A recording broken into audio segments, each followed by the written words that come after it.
Hi guys, welcome to my YouTube channel Slam and Strike. So இன்றைக்கி நம்ம பார்க்க போகிறது ப்ராக் லெஸ்னர் த Beast அவரோட ஸ்டோரி தான். ஸோ வாங்க வீடியோக்குள்ளே போகலாம். ஸோ ப்ராக் லெஸ்னர் அவர் பார்த்தீங்கன்னா டக்கோட்டா அப்படிங்கிற ஒரு சின்ன ஊரில் தான் அவர் ஸ்கூலிங்கெல்லாம் ஸ்டார்ட் பண்ணார். ஸோ அவர் ஸ்கூலிங்கெல்லாம் பண்ணிகிட்டு இருக்கும்போது அவருக்கு அந்தளவுக்கு உடம்பு கிடையாது, ஒரு மாதிரி ஒல்லியாக தான் இருந்தார். ஸோ அவரை நிறைய பேர் புள்ளி பண்ணுவாங்களாமா. அவர் சின்ன வயசுலலாம் நிறைய பேர் நோஞ்சான் அப்படி இப்படின்ட்டு அவரை கிண்டல் பண்ணி ரொம்ப அவங்கள டார்ச்சர் பண்ணுவாங்களாமா. ஸோ அப்படியே தான் ப்ராக் லெஸ்னர் முடிவெடுத்தாராமா, இந்த மாதிரி எவனுமே நம்மளை புள்ளி பண்ணக்கூடாது அப்படின்னு சொல்லிட்டு ஒர்க் அவுட் பண்ண ஸ்டார்ட் பண்ணாராமா. ரொம்ப நாளாக இன்டென்ஸ் ஒர்க் அவுட் பண்ணி மாதக்கணக்கில் வருஷக்கணக்கில் இன்டென்ஸ் ஒர்க் அவுட் பண்ணி அவர் உடம்பை பில்ட் பண்ணிகிட்டு இருந்தார். பில்ட் பண்ணிகிட்டு இருக்கும்போது சைட் பை சைடு அவர் ஃபார்மிங், அவரோட வீட்டில் ஃபார்மிங் வேலையும் பார்த்துக்கிட்டு இருந்தார். ஸோ அப்படியே அவர் பில்டிங், பாடி பில்டிங், அப்புறம் உடம்பு ஃபிட்டாக்கி அந்த மாதிரி பண்ணிகிட்டு இருக்கும்போது திடீர்னு ஒரு நாள் ஸ்கூலில் ஒருத்தங்க அவர்கிட்ட சண்டை இழுக்கிறாங்க. ஸோ அவரை நோஞ்சான் அப்படின்னு நினச்சிக்கிட்டு சண்டை இழுக்கிறாரு. Brock Lesnar enough is enough அப்படின்னு நினச்சிட்டு அப்படியே போட்டு மொத்துன்னு அந்த புள்ளியை போட்டு மொத்திருக்காரு. அன்னையிலேருந்து அவரை யாருமே புள்ளி பண்ணுறது நிப்பாட்டிட்டாங்க. அன்னைக்கு ஆரம்பித்தது நம்ம த பீஸ்ட் ப்ராக் லெஸ்னர் அப்படிங்கிறது. அது வரைக்கும் அவர் ஒரு நார்மல் இதாக தான் இருந்தார். அதுக்கப்புறம் அவர் விஸ்வரூபம் எடுத்து த பீஸ்ட் ப்ராக் லெஸ்னராக இன்றைக்கி நம்ம முன்னாடி நிற்கிறாரு. ஸோ அதுக்கப்புறம் நடந்த கதையை பற்றி நம்ம ஒன்றொன்னா இப்போ பார்க்க ஆரம்பிப்போம். அவர் எப்படி WWEக்கு வந்தார், அதுக்கப்புறம் UFC போனதை பற்றி, அதுக்கப்புறம் அவர் திருப்பி WWEக்கு ரிட்டர்ன் ஆனது, அதை பற்றி ஃபுல்லாக ஒன்றொன்னா பார்க்கலாம். வாங்க காய்ஸ், அப்படியே உள்ளே டைவ் இன் பண்ணலாம். ஸோ ஃபஸ்ட்டு நீங்கள் பார்த்தீங்கன்னா ப்ராக் லெஸ்னர் WWEயில் 2002 டெபியூ பண்ணுறாங்க. ஸோ அந்த டைம் அவரோட பில்டு பார்த்தீங்கன்னா நல்ல ஒரு பெரிய ஆள், அந்த அளவுக்கு பெரிய ஆளால் இவ்வளோ ஃபாஸ்ட்டாக மூவ் பண்ண முடியுமா, இவ்வளோ அத்லெட்டிக்காக ஒரு ஆள், இவ்வளோ பெரிய உருவத்தை வச்சுக்கிட்டு இவ்வளோ அத்லெட்டிக்காக ஒரு ஆள் இருக்க முடியுமா அப்படின்னு சொல்லிட்டு அவர் அந்த ஃப்ரீக் அப்படின்னு கூப்பிட ஆரம்பித்தாங்க. ஸோ அந்த அளவுக்கு பெரிய பாடி, 300 பவுண்ட்ஸ் கிட்டே இருந்துட்டு இப்போ யோசிச்சு பாருங்கள், ஒரு பிக் ஷோ இருக்காருன்னு வச்சுக்கோங்களேன். பிக் ஷோ ரே மிஸ்டீரியோ மாதிரி மூவ்ஸ் பண்ணால் எப்படி இருக்கும். ஸோ அந்த காம்பினேஷனில் இருந்தவர் தான் நம்ம ப்ராக் லெஸ்னர்.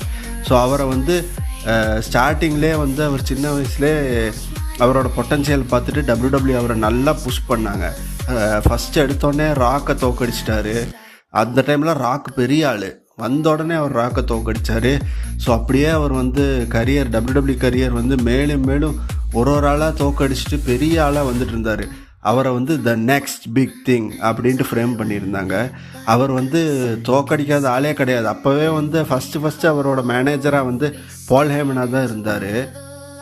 ஸோ அந்த டைமே the Rock, Kurt Angle, Stone Cold கூடலாம் சண்டை போட்டுட்டு பெரிய ஆளாக இருந்தார் ப்ராக் லெஸ்னர். 2002 2004 வரைக்கும் அப்படியே இருந்தார்.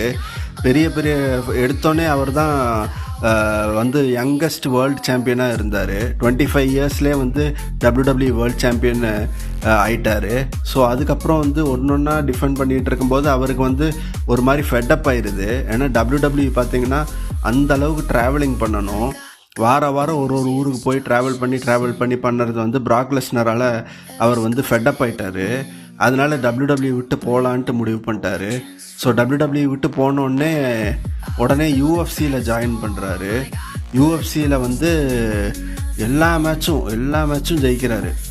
போட்டு வர ஆப்போனன்ஸ் எல்லாம் போட்டு போலான்னு பொழக்கிறாரு. UFCயிலே பொழந்துட்டு எல்லாம் முடிச்சுட்டு திருப்பி WWEக்கு பார்த்தீங்கன்னா 2011 ரிட்டர்ன் ஆகிறாரு. அப்போ உங்களுக்கு தெரியும், 2011 வந்ததுலேருந்து ஜான்சீனாவை தோக்கடிச்சிட்டு, ரேண்டி ஆர்டனை தோக்கடிச்சிட்டு அப்படியே லைனாக வந்துட்டு இருந்தார். கடைசியில் நம்ம அண்டர்டேக்கரோட ஸ்ட்ரீக்கை முடித்ததே நம்ம பீஸ்ட் ப்ராக் லெஸ்னர் தான். அது வரைக்கும் அண்டர்டேக்கரோட ரெசில்மேனியா ஸ்ட்ரீக் 21-0 இருந்துச்சு. கரெக்டாக அதை எதுவும் ப்ராக் லெஸ்னர் தான் முடித்தார், 21-1. ஸோ அவரோட ரெஸ்லிங் கரியர் பார்த்திங்கன்னா அந்தளவுக்கு ஹையாக இருந்துச்சு.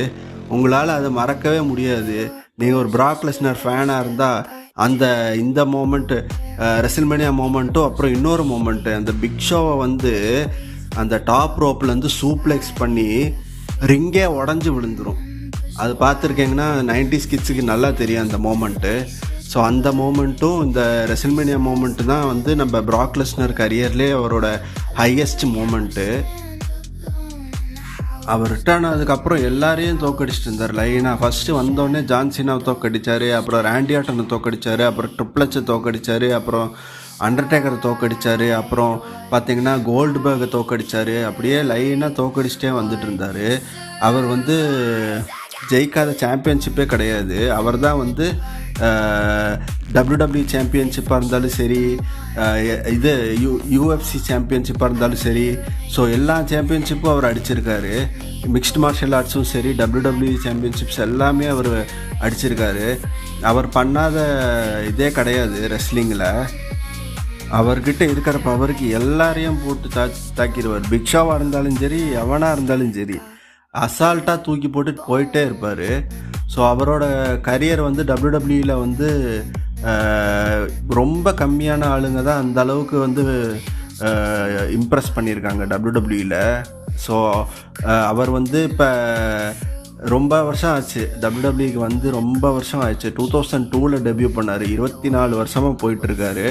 ஸோ இப்போ வந்து திடீர்னு அவங்க வந்து ஸ்பெகுலேஷன் பண்ணுறாங்க, அவர் வந்து சம்மர் ஸ்லாம் 2027 முடிச்சிருவார் அவர் கரியரை. ஏன்னா வந்து அது என்ன ஸ்பெகுலேஷன் பார்த்தீங்கன்னா, சம்மர் ஸ்லாம் 2027 வந்து அவரோட ஹோம் டவுன் மினியாபோலிஸ் மினிசோடாவில் நடக்குது. ஸோ மேபி அதுதான் அவரோட லாஸ்ட்டு பேப்பர் வியூவாக இருக்கலாம்.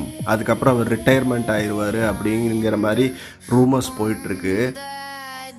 அவரோட எல்லா ரிட்டர்ன்ஸும் பார்த்தீங்கன்னா ஒரு மாதிரி கெத்தாக தான் இருக்கும். இப்போ ரீசெண்டாக கூட வந்து சீனாவை தோச்சு போட்டார். சீனாவை ரெசல் போலியோசாலெல்லாம் வச்சு சீனாவை போட்டு குமுறிட்டார். அதுக்கப்புறம் இப்போ ரீசெண்டாக ரிட்டர்ன் ஆகி நம்ம ஓபா ஃபெமி அவர் கூட ஒரு ஃபியூடு ஸ்டார்ட் பண்ணியிருக்காங்க. ஸோ இப்போ வந்து ஓபா ஃபெமிங்கிறவர் தான் புது ப்ராக் லெஸ்னர் அப்படிங்கிற மாதிரி பில்ட் பண்ணுறாங்க. ஸோ நீங்கள் பார்த்தீங்கன்னா ப்ராக் லெஸ்னர் வந்து ரொம்ப செலக்டடாக தான் வந்து, இப்போ ஏதாவது அவர் மேட்ச் WWEல என்ன மேட்ச் ஆடினாலுமே அவர் வந்து ரொம்ப அடி வாங்க மாட்டார். ரொம்ப ஒரு மாதிரி செலக்டிவாக தான் வந்து அவர் ஆப்போனண்ட்டை வந்து கெத்தாக காமிப்பார். ஸோ அவரே பார்த்தீங்கன்னா இப்போ ஓபா ஃபெமியை வந்து கெத்தாக காமிக்கிறாரு. அது வந்து ரொம்ப ரேரு.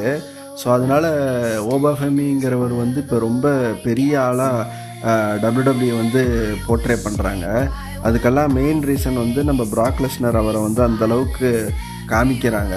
ஸோ ப்ராக் லெஸ்னர் வந்து அதுதான், ப்ராக் லெஸ்னர் வந்து ரொம்ப கண்டினியூவாக அடி வாங்கி நம்ம பார்த்ததே கிடையாது. ஆனால் ஓபா ஃபெமி அவரை போட்டு குமுறி இருக்கார் இது வரைக்கும்.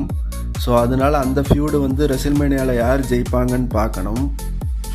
ஸோ அதுக்கப்புறம் நம்ம 2027 தான் ப்ராக் லெஸ்னர் கடைசியாக பார்ப்போமா அப்படிங்கிறது தெரியல. ஆனால் இதெல்லாம் நீங்கள் தெரிஞ்சுக்கிட்டு ப்ராக் லெஸ்னருங்கிற உள்ள ஒரு நல்ல மனுஷன் இருக்காருன்னு நீங்கள் தெரிஞ்சுக்கணும். ஏன்னா ப்ராக் லெஸ்னர் பண்ணாத சேரிட்டியே கிடையாது. அவர் நிறைய சேரிட்டி ஒர்க் பண்ணுறாரு. ஆனால் வந்து அவர் பண்ணுறது எதுவுமே வந்து அட்வர்டைஸ் பண்ண மாட்டார். அவர் ஆக்சுவலி நிறைய சேரிட்டி ஒர்க் எல்லாம் பண்ணிகிட்ருக்காரு. நிறைய ஸ்டூடெண்ட்ஸுக்கு அவங்களெல்லாம் படிக்க வைக்கிறாரு. So Brock Lesnar in the ring and out of the ring ஒரு தங்கமான மனுஷன் நான் சொல்ல விரும்புகிறேன். என்ன தான் அவர் பார்க்க காட்டா மாதிரி இருந்தாலுமே அவருக்குள்ளே ஒரு நல்ல மனசுங்கிறது ஒன்று இருக்குது. ஸோ கைஸ், இதுதான் இந்த வீடியோக்குள்ளே நான் சொல்ல வந்தது. நீங்கள் என்ன நினைக்கிறீங்க கைஸ்? ப்ராக் லெஸ்னர் உங்களுக்கு ரொம்ப பிடிக்குமா? அவரோட ஃபேவரட் மூமெண்ட்ஸ் உங்களுக்கு என்ன? எல்லாமே கமெண்ட்டில் விடுங்க. until then நெக்ஸ்ட் வீடியோவில் நான் உங்களை பார்க்குறேன். until then thank you for watching my video and stay safe.